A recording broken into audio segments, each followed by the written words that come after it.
안녕하세요. 보연TV에 와주셔서 감사합니다.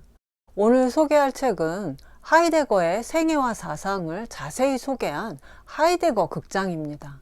많은 서양 철학자 중에 개벽사상과 관련해서 꼭 알아야 할 철학자가 있다면 바로 하이데거라고 할 수 있는데요.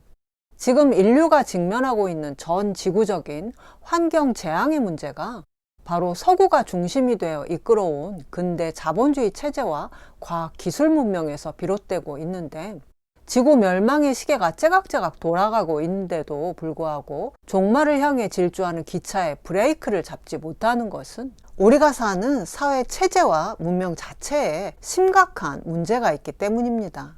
무엇이 문제인지 알고 바꾸려면 그야말로 개벽에 달하는 근원적인 전환이 필요한데, 그 과제를 정확하게 알았던 하이데거는 서구 근대 문명을 떠받쳐온 근거인 형이상학 체계를 극복해야 한다고 생각했습니다. 하이데거의 이런 생각은 물질이 개벽되니 정신을 개벽하자는 원불교의 소태산 대종사의 문제의식과 같다고 볼 수 있는데요.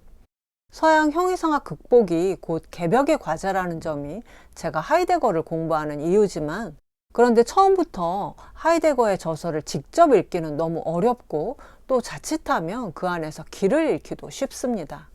그런데 제가 개벽이라는 관점을 가지고 책을 읽었더니 오히려 쉽게 받아들여지는 부분도 많았고, 반대로 하이데거 덕분에 개벽 사상이 더 풍부하게 이해되는 그런 공부를 경험할 수 있었는데요. 하이데거 사상이 궁금한데 어떻게 시작해야 할지 모르겠다 하시는 분들은 이 책으로 시작하시면 아주 좋을 것 같습니다.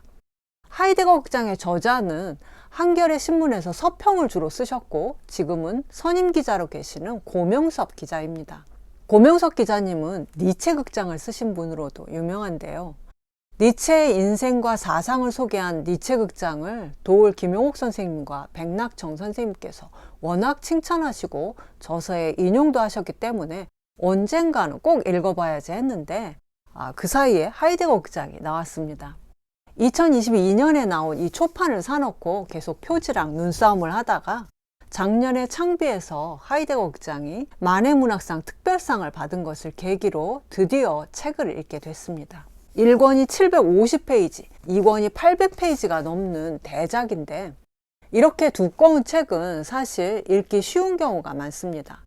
많이 풀었었기 때문에 분량이 늘어난 건데, 이 하이데거 극장은 별로 어렵지 않은 것은 물론 몰입도가 엄청났습니다. 특히 1권은 어떻게 이렇게 잘 썼지 하고 놀랄 정도로 흥미진진한 고전 장편 소설을 읽는 것 같았는데요. 책의 제목처럼 어두운 극장에서 상영되는 하이데거 영화를 보는 것 같기도 했습니다. 고명석 기자님이 철학 전공은 아니신데, 그래서 오히려 일반인이 보기에도 충분히 흥미롭게 하이데거의 인생과 사상의 궤적을 잘 엮으신 것 같습니다. 우선 이 책의 가장 큰 미덕은 첫 단원에서부터 철학에 대한 강한 매력을 불러일으킨다는 점입니다. 서양 철학하면 되게 골아프고 어렵고 특히 우리 일상과는 동떨어진 사변적인 논의가 주를 이루는데, 고명섭 기자님이 풀어주시는 하이데거 철학은 문학적이고 감성적이면서도 서양 철학 특유의 엄격한 논리성을 잃지 않았습니다. 1권 제1부의 제목이 메스키르히의 마법사인데, 하이데거가 프라이부르크 대학 강사 시절부터 어찌나 특별한 강의를 했던지 학생들이 하이데거의 고향마을 이름을 붙여서 메스키르히의 마법사라는 별명을 붙였다고 합니다. 이 별명은 나중에는 철학의 비밀스런 왕으로까지 진화했는데, 단지 말을 잘한 게 아니라 저자의 표현에 의하면 난쟁이들이 사는 작은 토굴에서 시작해 거대한 세계로 나아가는 반지의 제왕의 톨킨처럼 하이데거의 강의는 학생들을 평범한 강의실에서 거대하고 근원적인 것을 통찰하는 순간에 놀라움으로 이끌었다고 합니다.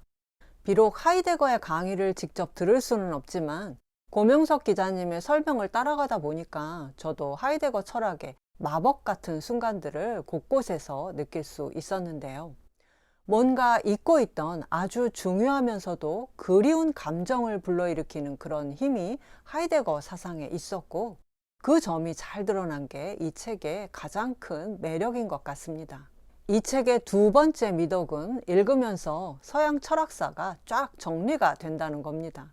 그것도 그냥 시대별로 요약되는 게 아니라 니체와 헤겔, 데카르트와 칸트, 아우구스티누스와 토마스 아퀴나스, 플라톤과 아리스토텔레스, 파르메니데스와 헤라클레이토스까지 하이데거가 유럽 특유의 사유방식이라고 규정한 형이상학을 그리스 철학의 시원까지 거슬러 올라가 해체한 다음 어떻게 서양 철학사를 하이데거식 존재론으로 다시 구성했는지를 너무도 잘 설명하고 있어서 서양 형이상학이 왜 종말을 맞았고 왜 하이데거 사상에서 다시 출발해야 하는지, 동아시아의 개벽사상과는 어떻게 연결될 수 있을지 그 가능성을 발견할 수 있었습니다.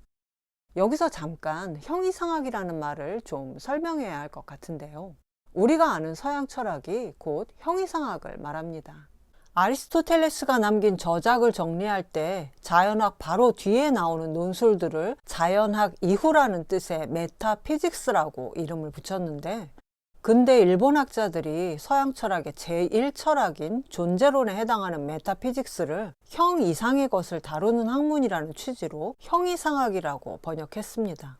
형 이상은 주역 개사전에 나오는 형이 상자 위지 도에서 따온 말인데, 도라는 것을 형을 초월해 독자적으로 존재하는 것으로 봐온 이런 오류에 대해 최근 도올 김용옥 선생님은 도올 주역 개사전에서 명말 청초의 유학자 왕부지의 해석에 따라 형이 상자를 형이 있고 나서 위로 가는 것으로 해석하심으로써 형이상학이라는 외색화된 개념을 아무 반성 없이 받아들이는 것이 얼마나 잘못인가를 밝혀주셨습니다. 이 형이상학을 하이데거는 온토테오로직, 존재 신론이라고 했습니다. 형이상학이 그리스에서 탄생한 이래 존재자 전체의 근거를 캐는 존재론이자 그 근거를 신으로 상정하는 신론, 그 두 가지를 다뤄온 논리학이라는 건데요.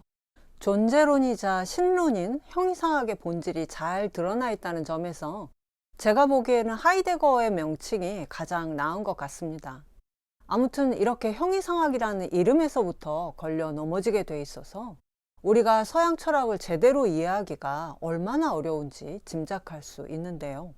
어쩔 수 없이 형이상학이라는 말을 계속 써야 하지만 이런 문제들을 알고 넘어가시면 좋겠습니다. 우리가 서양 철학하면 마치 인간 이성이 최고에 다다른 지적인 학문체계라고 생각하지만 이 책에서 고명석 기자님은 서양 형이상학, 존재 신론이 사실은 전혀 보편적이지 않고 지구상에서 오직 유럽에만 있어온 독특한 인간의 인식에 대한 논리적인 사유체계인데, 여기서 기독교와 근대 과학이 탄생했기 때문에 과도할 정도의 절대적인 권위를 누려왔다고 정리합니다. 이 책의 세 번째 미덕은 하이데거의 주요 저서의 핵심 내용을 알 수 있게 해줍니다. 가장 유명한 존재와 시간은 물론 하이데거의 주요 저서와 논문, 주요 강연의 내용까지 세세하게 소개하고 있어서 몰입해서 읽다 보면 이렇게 두꺼워도 어느새 2권을 다 읽을 수 있었는데요. 제가 짧은 시간에 이 책에 나와 있는 하이데거 사상을 일부밖에는 말씀드리지 못하지만 북리뷰를 보신 여러분이 하이데거 사상에 관심을 가지거나 이 책을 한번 읽어보고 싶다는 마음이 드시면 좋겠습니다. 하이데거 사상이 보통 전기와 후기로 나뉘는데, 하이데거 극장 1권은 전기 사상에 해당하는 여러 논문과 강연, 그리고 존재와 시간의 내용을 충실하게 설명하고 있고, 2권에는 하이데거 사상의 방향성이 크게 바뀌는 과정과 함께 본격적인 후기 사상이 나옵니다. 하이데거는 1889년 독일 서남부의 작은 시골 마을에 성당 관리인의 아들로 태어나 가톨릭 재단의 장학금을 받으면서 신부가 되기 위해 신학교에서 공부했습니다. 그러나 도중에 신학교수를 포기하고 방향을 바꿔서 마르부르크 대학과 프라이부르크 대학에서 철학 교수를 지냈는데, 하이데거가 활동한 20세기 초중반은 자본주의 체제와 결합한 근대 과학에 전 세계적인 대세가 시작된 시기였습니다. 최초의 서양 고대 철학자들이 동시에 과학자이기도 했을 만큼 철학은 과학을 품고 출발했지만 이제 세상에 존재하는 모든 것은 화학과 물리학과 생물학의 틀 안에서 설명되고, 여기서 인간의 정신이란 단지 뇌의 기능일 뿐이어서 사유와 뇌의 관계는 담즙과 간 혹은 소변과 신장의 관계와 같다고 할 정도로 모든 사람이 근대 과학의 승리를 받아들였고, 독일 철학자들도 마찬가지였습니다. 당시 독일 철학계 주류가 신칸탁파였는데, 이들은 철학이 과학을 넘어서는 것은 이미 불가능하다고 인정하면서도, 그러나 철학이 과학의 양심 노릇은 할 수 있겠다고 생각했습니다. 과학의 방법론적 투명성을 제공하는 방법상의 양심과 과학에는 없는 가치의 영역, 즉 윤리상의 양심 역할을 할 수 있다고 생각했는데요. 이것을 저자는 마치 중세 철학이 신학의 신여 노릇을 했듯이 이제는 철학이 과학의 신여 노릇을 해야 한다고 선언한 것이나 다름없다고 했습니다. 실제로 우리는 과학이 중세시대 기독교나 조선시대 유교와 같이 공기처럼 당연하고 진리의 기준이 되는 시대를 살고 있습니다. 이렇게 철학이 수세에 몰리고 위축됐을 때 20세기를 통틀어 거의 모든 분야에 큰 영향을 끼쳤다고 하는 존재와 시간이 출간됩니다. 1927년 하이데거가 38세가 되던 해였는데요. 이 존재와 시간에서, 그리고 자신의 전 생애를 통해 하이데거가 물은 것은 바로 존재의 의미였습니다. 여기서 잠깐 용어를 정리하면 가장 헷갈리는 것이 존재와 존재자, 독일어로 자인과 자이엔데스입니다.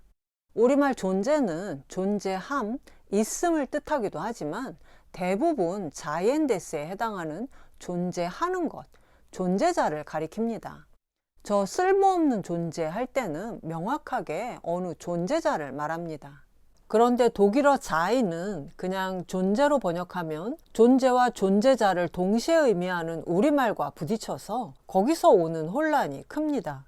더욱이 하이데거는 다스 자인을 존재함뿐 아니라 다스 자인 젤프스트, 존재 그 자체인 진리로서의 존재를 말하기도 해서 혼란이 더욱 커지는데요. 백낙청 선생님은 최근 고명섭 기자와 대담하신 자리에서 이런 번역의 문제를 제기하시면서 인도 유럽어의 비동사에 해당하는 말이 동아시아에는 없기 때문에 존재나 있음 또는 임으로 번역해도 여전히 문제가 남는다. 더구나 존재와 존재자의 구별이 하이데거에겐 핵심적인 질문인데, 자인을 존재로 번역하면 그 의미가 전달되지 않는다고 하셨습니다. 따라서 우리가 존재라는 말을 계속 쓰더라도 언어가 존재의 집이라는 하이데거의 말을 빌려 인도 유럽어족이 사는 존재의 집과 동아시아인들이 사는 존재의 집이 가옥 구조가 다르기 때문에 불가피하게 파생하는 문제라는 것을 알고 써야 한다고 강조하셨습니다. 하이데거의 자인이 기독교 신과는 전혀 다른데, 형이성학과 신학 전통에서 비잉이나 자인이 초월적 존재를 가리킨다는 것을 잘 알면서도 이렇게 혼돈을 감수하는 이름을 고수한 것은 하이데거가 형이상학을 버리려고 한 게 아니라 진정으로 극복하길 원했기 때문입니다. 형이상학의 유산을 받아들이면서 동시에 형이상학 전체를 재정립하려고 했던 건데요. 여기서는 일단 존재자 다스 자이엔데스는 존재하는 것을 가리키고, 존재 다스 자이는 존재함 혹은 진리로서의 존재 그 자체를 가리키는 것으로 약속을 해야 헷갈리지 않겠습니다.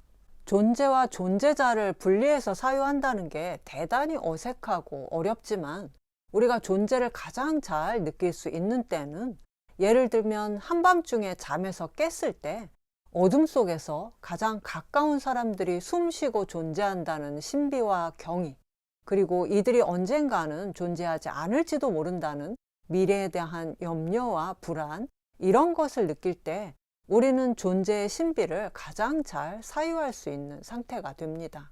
실제로 하이데거는 젊은 시절부터 토트나우베르크 산중에 오두막을 짓고 시간 날 때마다 오두막에서 생활하면서 사색에 몰두했다고 하는데요.